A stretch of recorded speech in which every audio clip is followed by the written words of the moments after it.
Hello everyone and welcome to class 10th of the Photoshop Beginners Guide 2020। तो guys अभी तक के class में हम लोगों ने बहुत सारी चीज़ें देख ली फोटोशॉप से रिलेटेड। फोटोशॉप के इंटरफेस को देखा है, आर्ट बोर्ड किस तरह से क्रिएट किए जाते हैं, कलर्स एंड अदर थिंग्स, सारी चीज़ें हम लोगों ने देख ली। लास्ट लेक्चर में हमने देखा layer panel and layer options को।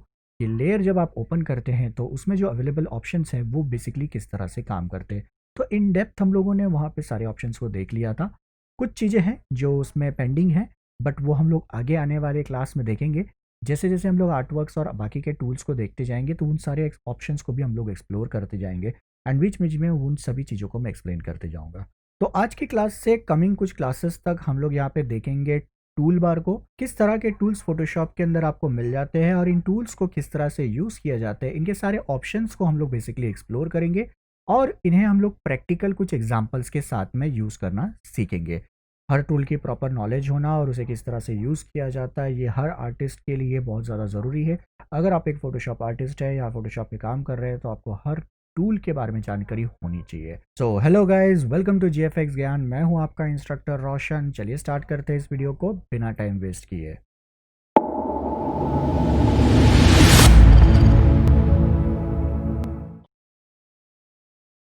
सो गाइस, आज से हम लोग स्टार्ट करते हैं टूल बार को, यानी टूल्स क्या क्या मिलते हैं। ये मल्टी पार्ट सेशन होने वाले हैं। मैं एक ही सेशन में सारी चीज़ डाल सकता हूँ, लेकिन प्रॉब्लम यह है कि वीडियो इतनी लेंदी बन जाएगी कि शायद से आप उसे देखने में इंटरेस्टेड ना रहो और बोरिंग हो जाएगी। बिकॉज सी देखिए कैसा है, वीडियोस बहुत सारे लोग स्किप करना स्टार्ट कर देते हैं एंड अगर उनके इंटरेस्ट की चीज़ ना हो तो शायद से वो वीडियो को देखते भी नहीं है। मैं ऐसा नहीं चाहता मेरे क्लास के साथ में। So I am going to create smaller clips.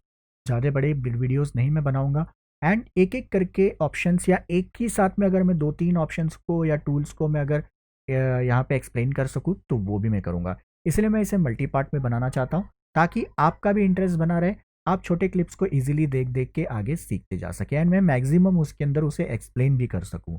Alright, तो चलिए स्टार्ट करते। तो यहाँ पे मैंने ओपन कर लिया है एक फाइल। तो जैसे कि आप आपके स्क्रीन पे देख सकते हैं, तो टूल बार में जब हम लोग आते हैं तो यहाँ पे मल्टीपल टूल्स आपको मिल जाएंगे। तो जैसे ही आप यहाँ पे टूल पे आएंगे आपका माउस लेके, तो यहाँ पे आप देख सकते हैं कि आपको एक छोटा सा प्रीव्यू दिखाई देता है कि सर्टन जो टूल आपने सेलेक्ट किया हुआ है वो किस तरह से काम करता है। नाउ यहाँ पे आपको बहुत सारे टूल्स मिल जाएंगे। टूल बार की अगर हम लोग बात करें तो टूल बार यहाँ पे 4 ग्रुप में कैटेगराइज्ड है। तो फॉर एग्जाम्पल अगर मैं यहाँ से लेके यहाँ तक आऊँ, दिस सेक्शंस तक, मतलब कि इस आई ड्रॉपर टूल तक, ऊपर से लेके ये आई ड्रॉपर तक, ये आपके सिलेक्शन ग्रुप होते हैं ना। बेसिकली यहाँ पे जितने भी टूल्स है ये किसी ना किसी तरह का सिलेक्शन करने में आपकी हेल्प करते हैं, तो इसीलिए सिलेक्शन ग्रुप कहा जाता है। उसके नीचे जब हम लोग आते हैं, let's say for example from here, ये जो आपका स्पॉट हीलिंग ब्रश टूल है, यहाँ से लेके आपके इस टूल तक यानी आपके डॉज टूल तक, तो हीलिंग ब्रश से डॉज टूल तक, ये आपके drawing and editing and retouching tools है। तो यहाँ पे आपको ड्राइंग करने के लिए, आपका इमेज एडिट या रिटच करने के लिए जो भी टूल्स अवेलेबल होते, तो यहाँ से लेके आपको यहाँ तक ये टूल्स मिल जाते। तो ये सेकेंड ग्रुप हो सकता है। तो यहाँ पे हम लोग ने देखा मूव टूल से आई ड्रॉपर तक आपका पहला ग्रुप, यहाँ पे स्पॉट हीलिंग ब्रश टूल से यहाँ तक कलर डॉट्स तक ये आपके editing tools, drawing tool and retouching tools. And then यहाँ पे आप जब पेन टूल को सिलेक्ट करते हैं, पेन टूल से इस शेप टूल तक, यानी रेक्टेंगल जो लिखा हुआ है, पेन टूल से शेप टूल तक, ये आपका हो जाता है वेक्टर टूल। तो ये सारे आपके वेक्टर टूल। तो ये आपका 1, 2 एंड तीसरा ग्रुप। चौथा ग्रुप जो आपको मिल जाता है वो है आपका नेविगेशन ग्रुप। तो यहाँ पे आपको हैंड टूल मिलेगा, आपका रोटेट टूल, आपका जूम, एंड अगर आप इस 3 एरो पे क्लिक करो तो यहाँ पे आपको एडिट टूल बार का ऑप्शन भी मिल जाता है ना। ये स्पेसिफिक है इस वर्जन के लिए। तो यहाँ पे अगर आप क्लिक करेंगे तो आप यहाँ पे आपके टूल बार को आप एडिट कर सकते। तो जैसे ही आप यहाँ पे क्लिक करेंगे आप देखेंगे तो यहाँ पे आपको मूव टूल, आर्टबोर्ड टूल, ये सारे टूल्स आपको यहाँ पे दिखाई देते हैं एंड इनके आप कीबोर्ड शॉर्टकट्स को भी देख सकते हैं कि बेसिकली यहाँ पे इनके कीबोर्ड शॉर्टकट क्या होते हैं। ऑलराइट, तो ये ऑप्शंस आपको मिल जाता है। तो कस्टमाइजेशन का ऑप्शन आपको मिल जाता है, तो इन्हें आप यहाँ से वहाँ मूव करके रख सकते हैं, इन्हें आप एक्स्ट्रा टूल्स में डाल के रख सकते हैं। तो जब आप इसे एक्स्ट्रा टूल में यहाँ पे डाल देते और अगर आप इसे डन करेंगे तो वो आपको यहाँ पे मिलता है, यानी कि एक्स्ट्राज में चला जाता है, ना कि इस लिस्ट में मिलेगा। तो आप उन्हें एक्सट्रैक्ट करके रख सकते हैं। तो ये एक तरीका है जिससे आप उसे एक्स्ट्रा में रख सकते हैं या फिर रेगुलर यूज़ होने वाले टूल्स के जैसा यूज़ अगर आप करना चाहते हैं तो वो भी कर सकते हैं। अब बहुत सारे टूल्स यहाँ पे ग्रुप्ड होते हैं। तो फॉर एग्जांपल अगर आप आएंगे किसी भी टूल के ऊपर अगर क्लिक करके रखूँ तो आप देखेंगे तो यहाँ पे ये बहुत सारे टूल्स जो हैं ग्रुप्ड है लाइक दिस। यहाँ पे भी आप देख सकते हैं, यहाँ पे भी आप देख सकते हैं, और यहाँ पे भी अगर आप देखेंगे तो बहुत सारे टूल्स जो है यहाँ पे ग्रुप होते हैं। अगर आप उन्हें ग्रुप में से निकालना चाहते हैं तो वो भी आप कर सकते हैं। अगर आप यहाँ पे एडिट टूल बार में आए तो एडिट टूल बार के अंदर आप इन्हें सेपरेट करके ऐसे अलग अलग सेक्शंस में भी रख सकते हैं। तो ये आपको इंडिविजुअल इस तरह से टूल्स मिल जाएंगे। नाउ याद रखिएगा ये न्यूअर वर्जन ऑफ फोटोशॉप्स में ही अवेलेबल है, प्रायर वर्जन्स में आपको ये नहीं मिलता है।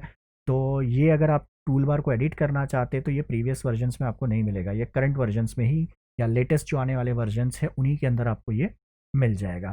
तो move tool, artboard tool, rectangular marquee tool, elliptical को मैंने सेपरेट कर दिया है। यहाँ पे मैंने उनको सर्टन ग्रुप से निकाल के बाहर रख दिया। तो आप देख सकते हैं move tool, artboard tool, rectangular marquee and elliptical marquee के इंडिविजुअल ऑप्शंस मिल जाते हैं। अब ये ग्रुप्ड नहीं है। सो मैंने वापस से रीसेट कर देता हूँ। I don't want to keep it like this. तो रिस्टोर टू डिफ़ॉल्ट कर देते ताकि वो अपने डिफ़ॉल्ट जो भी सेटिंग थे उनके ऊपर चले जाए। तो यहाँ पे आज सबसे पहला टूल हम लोग देख लेते हैं, वो है आपका मूव टूल।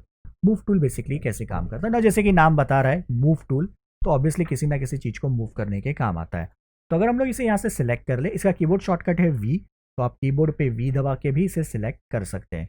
जैसे मैंने इसे सिलेक्ट कर लिया, अब आप देख सकते हैं ये टूल एक्टिव हो गया। एंड अगर मैं अब यहाँ पे राइट साइड में आऊँ हमारे लेयर्स पैनल में, तो मैं यहाँ पे अपने जो भी सिलेक्टेड लेयर्स है या आर्टबोर्ड्स है उन्हें मूव कर सकता हूँ। अब जैसे फॉर एग्जांपल आप देख सकते हैं यहाँ पे पूरा आर्टबोर्ड 1 सिलेक्टेड है, तो मैं इसे इस आर्टबोर्ड 1 को पूरा सिलेक्ट करके मूव करके कहीं पे भी पोजीशन कर सकता हूँ। ठीक है। अब अगर लेयर्स में आके मैं किसी स्पेसिफिक लेयर को सिलेक्ट करूँ, अब ये बहुत ज़्यादा इंपॉर्टेंट है। अगर आप किसी भी शेप या पिक्सल लेयर को मूव करना चाहते हैं या टेक्स्ट लेयर को मूव करना चाहते हैं, तो आपको मेक श्योर करना है कि वो आपके लेयर सेक्शन में सिलेक्टेड हो। तो अगर मैं यहाँ पे आके लेट्स से फॉर एग्जांपल मुझे ये ब्लू कलर का स्क्वायर है, इसे सिलेक्ट करना है, तो यहाँ पे आप देख सकते हैं रेक्टेंगल 1 लिखा हुआ है। मैं इस पर क्लिक करूँगा, जैसे मैंने इसे क्लिक किया ये मेरा शेप सिलेक्ट हो गया। अब मैं इसे सिलेक्ट करके मूव कर सकता हूँ कहीं पे भी। अब आप देख सकते हैं जब मैं इसे मूव कर रहा हूँ तो ये हमारे सर्कल के पीछे जा रहा है। क्यों पीछे जा रहा है? लेयर्स में आपको बताया था मैंने, यहाँ पे इसका ये ऑर्डर हो गया। तो यहाँ पे इलिप्स आपका ऊपर है इस रेक्टेंगल और या स्क्वायर शेप के, इसीलिए यहाँ पे वो ऊपर एंड नीचे हमारा पोजीशन इस तरह से दिखाई दे रहा है। तो ये लेयर का ऑर्डर होता है, तो यहाँ पे जिस ऑर्डर में आप उसे रखेंगे, अब आप देख सकते हैं ये जो हमारा पेंटागन है यहाँ पे, इसे अगर मैं मूव करूँ तो ये हमारा अब सर्कल के ऊपर आ रहा है एंड इस येलो वाले के ऊपर भी आ रहा है, क्योंकि ये स्टैकिंग ऑर्डर में। सेम हमारा यहाँ पे ये जो शेप है फ्लावर वाला, ये सबसे ऊपर है। ठीक है। तो यहाँ पे लेयर ऑर्डर में ये बहुत ज़्यादा ज़रूरी है समझना कि कौन सा लेयर किसके ऊपर आपको चाहिए। अब यहाँ पे आप लेयर के ऑर्डर्स को चेंज कर सकते हो। मूव टूल आपका सिलेक्टेड है या फिर आप नॉर्मली भी यहाँ पे आएंगे, सिलेक्ट करके आप इन्हें अरेंज कर सकते हैं। तो सिंपली आपको क्या करना है, लेफ्ट क्लिक करना है। लेफ्ट क्लिक जैसे ही आप करेंगे आप इसे आप नीचे ड्रैग करके मूव कर सकते हैं या किसी भी नीचे वाले लेयर को मूव करके ऊपर लेके आ सकते हैं। अब यहाँ पे स्क्रीन पे तो आपको कोई डिफरेंस नहीं दिखाई दे रहा है, लेकिन अब अगर आप इस ब्लू वाले स्क्वायर को मूव करते हो तो देख सकते हो कि अब ये आ गया आपके इस पेंटागन के ऊपर। ठीक है। जहाँ पे पहले पेंटागन इसके ऊपर आ रहा था, अब ये स्क्वायर इसके ऊपर आ जा रहा है। अब आप देख सकते हैं जब मैं इस स्क्वायर को मूव कर रहा हूँ तो यहाँ पे ये इस तरह की जो पिंक कलर की लाइन है ये बार बार आ रही है। ठीक है। नाउ फोटोशॉप में एक बहुत अच्छा फीचर इंट्रोड्यूस हुआ था जिसे हम लोग कहते हैं स्मार्ट गाइड।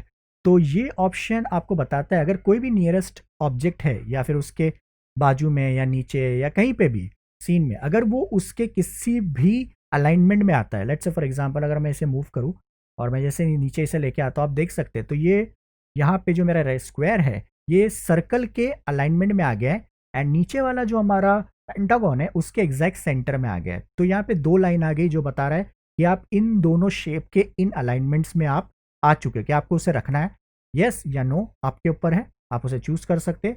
अगर मैं इसे मूव करता हूँ तो देखिए अब ये बता रहा है कि आप इस शेप के एज पे यानी पेंटागन के एज पे आप हो। यहाँ पे मूव करेंगे तो इस एज पे दिखा रहा है। तो ये बहुत हैंडी टूल है, इसके हेल्प से आपका अलाइनमेंट करना और शेप को रखने में या पोजीशन करने में बहुत हेल्प हो जाती है। अगर आपके फोटोशॉप के वर्जन में ये ऑप्शन आपको नहीं मिल रहा है या ये ऑप्शन आपको दिखाई नहीं दे रहा है तो आप इसे ऑन या ऑफ कर सकते हैं। तो अगर ये एक्टिव नहीं है तो आपको सिंपली क्या करना है, आपको जाना है व्यू। व्यू में जाने के बाद में यहाँ पे आपको नीचे आना है, शो स्मार्ट गाइड, ये ऑप्शन को आपको ऑन कर लेना है। तो व्यू शो स्मार्ट गाइड, इस ऑप्शन को जैसे ही आप ऑन या ऑफ करेंगे अब आप देखेंगे मैं इस ब्लू वाले को मूव करूँ तो मुझे वो पिंक लाइन नहीं मिल रही है, तो मुझे अलाइनमेंट नहीं पता चल रहा है एंड वो ऑप्शन ऑफ हो चुका है। तो अब मैं अगर व्यू में जाऊँ, शो, और मैं यहाँ पे टर्न ऑन करूँ स्मार्ट गाइड्स को ऑन कर लेता हूँ। अब अगर मैं इसे मूव करूँ तो ये मेरी पिंक लाइन मुझे मिल जाती है और ये बहुत हैंडी टूल है। मैं नेक्स्ट ऑप्शन में आपको दिखाऊंगा कि ये कैसे काम आता है। ऑलराइट, तो अब हम लोग अगर यहाँ पे मूव टूल की बात करें तो मूव टूल तो समझ में आ गया होगा कि आपको ऑब्जेक्ट्स को, पिक्सल्स को मूव करने के काम आता है, ठीक है। लेकिन कब? अब फॉर एग्जांपल यहाँ पे देखिए मैंने कोई भी लेयर को सिलेक्ट नहीं किया है। अब अगर मैं मूव करने की कोशिश करूँ तो मुझे ये एरर आएगा, could not use the move tool because no layers are selected. तो अगर कोई भी लेयर सिलेक्टेड नहीं होगा तो आप इस टूल को यूज नहीं कर पाएंगे, ठीक है। तो आपको क्या करना है, आपको शेप को सिलेक्ट करना है या फिर किसी भी लेयर को सिलेक्ट करना है, देन ओनली आप उसे यूज कर पाएंगे। बट कभी कभी ये थोड़ा सा ट्रिकी हो जाता है, तो आप क्या कर सकते हैं, आप इनके ऑप्शंस को यूज कर सकते हैं। तो जैसे आपने मूव टूल को सिलेक्ट किया है, आपको जाना है ऊपर, ये आपका ऑप्शंस बार है, ठीक है। ये जो आप बार देख रहे हैं ये आपका ऑप्शंस बार है। तो जो भी टूल आप सिलेक्ट करेंगे उसके ऑप्शंस आपको ऊपर मिल जाते हैं। तो जैसे मैंने मूव टूल को सिलेक्ट किया तो आप देख सकते हैं यहाँ पे एक ऑप्शन है ऑटो सिलेक्ट का। अगर मैं इसे ऑन कर दूं तो अब क्या होगा, अब फॉर एग्जांपल यहाँ पे मैंने किसी भी चीज़ को सिलेक्ट नहीं किया है, लेकिन मैं जैसे ही इस ब्लू पे आऊँगा ये ऑटोमेटिकली सिलेक्ट हो गया। मैं इस सर्कल पे आऊँगा ये सिलेक्ट हो गया, पेंटागन एंड ये फ्लावर, ये तीनों ऑब्जेक्ट अब ऑटोमेटिकली सिलेक्ट हो रहे हैं। तो जैसे आप इस ऑप्शन को ऑन कर देते हैं अब आपका ये ऑटोमेटिक सिलेक्शन पे चला जाता है। अब ये बहुत बार टूल बहुत ज़्यादा यूजफुल होता है, बट कभी कभी ये थोड़ी सी तकलीफ देना स्टार्ट कर देता है। अगर हम लोग बहुत बड़े आर्टवर्क पे काम करते हैं तो ये कभी कभी थोड़ी ज़्यादा तकलीफ दे देता है, ठीक है। तो अब इसका ऑल्टरनेट ऑप्शन क्या है, अब आप क्या कर सकते हो, इसे ऑफ कर दीजिए। अब अगर समझिए आप काम कर रहे हैं और आपको इस सर्टन लेयर को मूव करना है, लेकिन अब आपका ऑटो सिलेक्ट ऑफ है, लेकिन अब आपको समझिए कि इसे सिलेक्ट करना है या इसे सिलेक्ट करना है या इसे सिलेक्ट करना है और इसे मूव करना है, तो आप कैसे करेंगे। नाउ एक टिप एंड ट्रिक आपके लिए है, there is a keyboard shortcut जिसके हेल्प से आप टेम्पररली इस ऑटो सिलेक्ट को ऑन कर सकते हो। कैसे? अगर आप कीबोर्ड पे प्रेस करें कंट्रोल को तो आप यहाँ पे टेम्पररली इस ऑटो सिलेक्ट को ऑन कर देते हैं। देखिए जैसे मैंने कंट्रोल दबाया, मैं कंट्रोल दबाता हूँ, ये ऑटो सिलेक्ट का जो चेक मार्क है ये ऑन ऑफ हो रहा है। And if I click on this cube, this this and this, अब आप देख सकते हैं यहाँ पे मैं किसी भी शेप को मूव करता हूँ। लेकिन एक चीज आपको याद रखना है, जैसे ही आपने कंट्रोल छोड़ दिया अब उसके बाद आप दूसरा सिलेक्ट करने जाएंगे तो वो नहीं मूव होगा, क्योंकि जो भी लास्ट शेप आपने सिलेक्ट किया होगा वो लास्ट शेप ही आपका मूव होगा। तो जो भी हमारा लास्ट हम लोग ने सिलेक्ट करके छोड़ दिया वही शेप अब हमारी मूव हो रही है। अगर मुझे अब वापस इसे ब्लू वाले को मूव करना है तो मुझे फिर से कंट्रोल को प्रेस करना होगा एंड अब मैं उसे वापस मूव कर सकता हूँ, इसे मूव कर सकता हूँ, इसे मूव कर सकता हूँ। तो ये थोड़ा सा आपके लिए एक इजी ट्रिक है जिसे आप यूज कर सकते हैं जब आप फास्टर काम करना चाहते हैं। तो अब नेक्स्ट उसके बाद हम लोगों को ऑप्शन मिल जाता है लेयर या ग्रुप का। अब बाय डिफॉल्ट ऑटो सिलेक्ट हमारा सेट होता है लेयर पे। तो अब सो फॉर एग्जांपल मैं यहाँ पे दोनों ऑब्जेक्ट को सिलेक्ट करके राइट क्लिक करके ग्रुप कर देता हूँ, ठीक है। ये हमारा ग्रुप हो गया and if I go to auto select में से ऑन कर लेता हूँ। अब अगर मैं इस रेक्टेंगल को सिलेक्ट करके मूव करूँ तो ये मूव हो रहा है क्योंकि ये इंडिविजुअल लेयर है। इस पेंटागन को मूव किया तो ये भी मूव हो रहा है।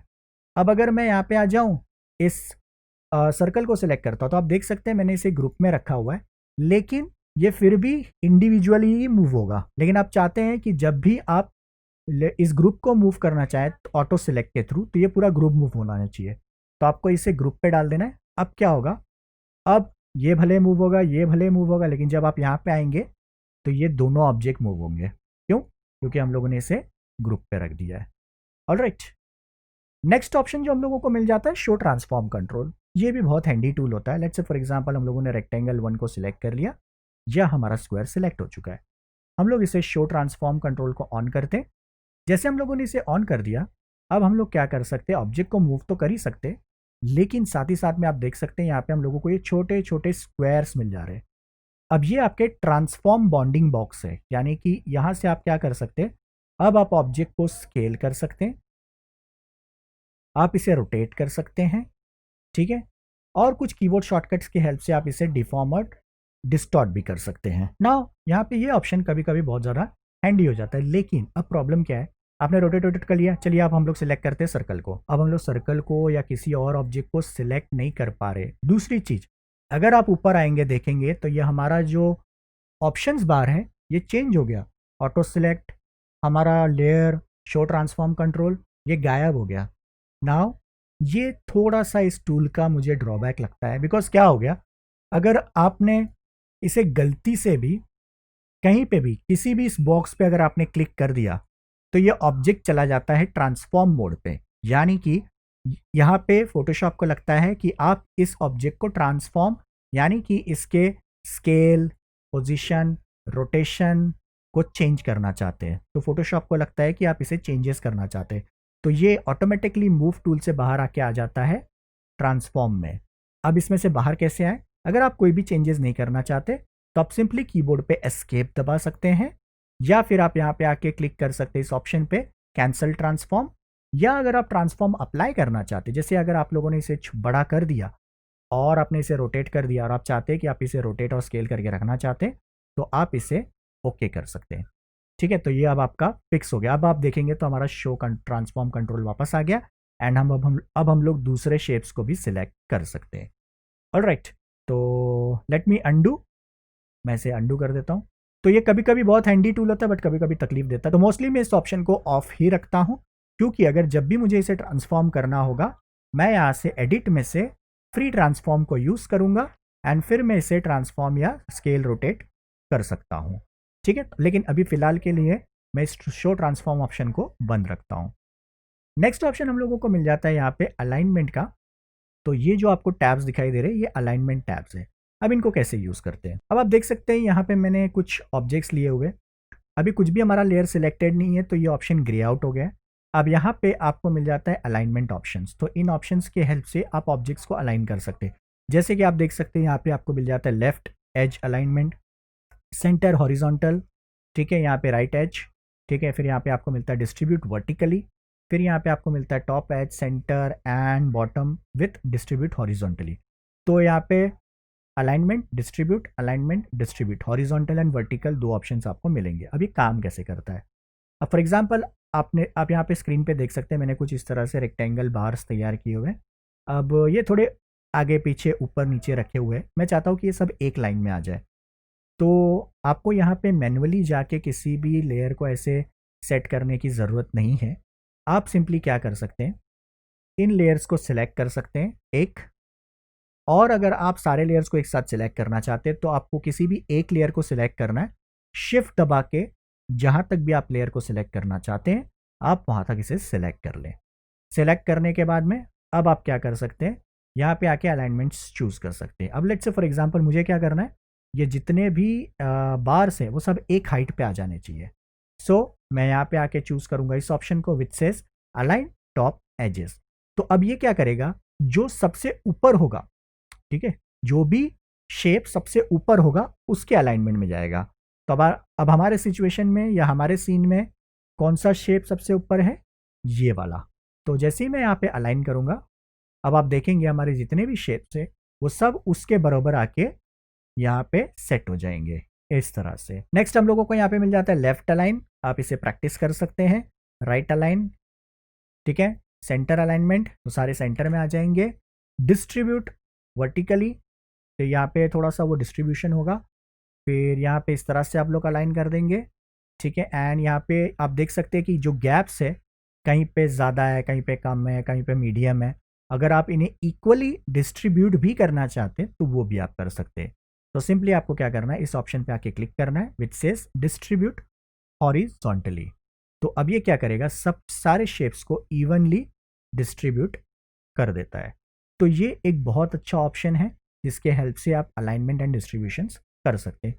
और किस तरह से आप इसे यूज़ कर सकते हैं, अब लेट्स से फॉर एग्जांपल आप कोई शेप बनाते हैं यहाँ पे, ठीक है, मैं इन्हें हाइड कर देता हूँ, ठीक है। एंड लेट्स से मैंने यहाँ पे कोई शेप तैयार किया इस तरह से। अब मैं चाहता हूँ ये यहाँ पे ना होके ये प्रॉपरली इस डॉक्यूमेंट के सेंटर में हो। तो मैं क्या कर सकता हूँ, यहाँ पे आके अलाइनमेंट पे क्लिक करूँगा, तो आप देख सकते हैं जैसे मैंने यहाँ पे align horizontal and align vertical किया, ये मेरा सर्कल इस जगह से उठ के एकदम सेंटर में आ गया, ठीक है। जैसे मैंने कोई टेक्स्ट लिखा तो अगर मैं यहाँ पे आके क्लिक करता हूँ और मैंने टाइप किया GFX एंड मैं इसके कलर को चेंज कर देता हूँ ताकि थोड़ा सा इसकी रीडेबिलिटी आ जाए। तो मैं इसे चेंज कर देता हूँ एंड अब मैं चाहता हूँ कि ये जो टेक्स्ट लिखा हुआ है ये भी यहाँ पे सेंटर में आ जाए। तो मैं अगेन यहाँ पे क्लिक करूँगा, अलाइन यहाँ पे हॉरिजॉन्टली एंड अलाइन वर्टिकली। तो आप देखेंगे हमारा जो टेक्स्ट है वो भी सेंटर में आ गया। तो ये बहुत ज़्यादा यूज़फुल टूल है आपके लिए। ऑलराइट गाइस, तो आई होप आप लोगों को ये टूल समझ में आएगा। आगे कुछ और भी टूल्स हैं, ये कुछ नहीं वही एडवांस ऑप्शन है जो यहाँ पे मिल जा रहे हैं। ये रेगुलर यूज़ होने वाले ऑप्शन है इसीलिए यहाँ पे ये बाहर रखे गए हैं। बाकी अगर आप 3 डॉट्स पे क्लिक करेंगे तो आपको और भी ऑप्शंस देखने मिल जाएंगे। उसके बाद हम लोगों को मिलता है 3D मोड, बट इसे मैं इस वक्त नहीं दिखाऊंगा। जब हम लोग 3D ऑप्शंस को देखेंगे तब मैं आपको 3D टूल्स एक्सप्लेन करूंगा। ऑलराइट, तो आई होप आप लोगों को मूव टूल समझ में आया रहेगा, उसका प्रैक्टिकल एग्जाम्पल आपको समझ में आया रहेगा। तो मैं चाहूँगा कि आप लोग इसे प्रैक्टिस कर ले एंड अगर आपको कोई भी डाउट आता है तो आप लोग मुझे कमेंट बॉक्स पे लिख के पूछ सकते हैं, या अगर मुझे आप पर्सनली मैसेज करना चाहते हैं तो आप लोग मुझे इंस्टाग्राम पे डीएम कर सकते हैं या फिर आप लोग मुझे ट्विटर पे भी डीएम कर सकते हैं। ऑलराइट गाइज, तो आज की क्लास में इतना ही। मिलते हैं नेक्स्ट क्लास में। नेक्स्ट क्लास में हम लोग बात करेंगे आगे आने वाले और टूल्स के बारे में। एंड जैसे मैंने बताया कि ये थोड़ा सा क्लास मल्टीपल पार्ट में होगा, तो हम लोग और भी टूल्स को देखते जाएंगे और कंप्लीटली इस टूल को समझ लेंगे। ऑलराइट, तो आज के क्लास के लिए इतना ही। मिलते हैं नेक्स्ट क्लास में, तब तक के लिए good bye and take care.